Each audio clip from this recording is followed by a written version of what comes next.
ઘણા બધા girl સ્ટુડન્ટના message આવતા હોય છે કે મને એનઆઈની જોબનું કંઈક સેટિંગ કરી આપો. તો હું એમને કહેતો હોઉં છું કે ભાઈ તમે ક્લિનિંગમાં ટ્રાય કરો, કેશમાં જોબમાં ટ્રાય કરો. તો એ એવો રિપ્લાય આપે છે કે મારે કેશમાં જોબ નથી કરવી અને આ મારે કામ નથી કરવું, કે મને શોભતું નથી. તો તમે શું કહેવા માગો છો?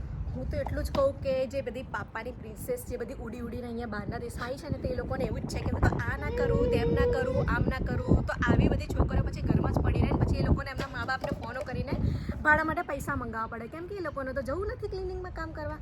તો હું તો એટલું જ કહું કે જો કોઈ કામ નાનું મોટું નથી, ક્લિનિંગ તો ક્લિનિંગ, તમને પે મળે જ છે, બરાબર. અને બહારના દેશમાં તો તમારે શરમ મૂકવી જ પડશે. અને એકલું ક્લિનિંગ એવું નથી કે ક્લિનિંગ કરવું પડે, તમારે કુકિંગમાં જવું પડે, તમારે બેબી સિટિંગમાં જવું પડે. તો આ બધા કામમાં તમને પૈસા મળે જ છે. અને બહારના દેશમાં આ બધા કેશવાળા કામ છે કે જે તમને તમને સાઈડ અર્નિંગ કરાવે છે. સો જો પછી તમે આમાં પણ નાટકો કરો તો પછી તમે ઘરમાં જ બેસી રહો.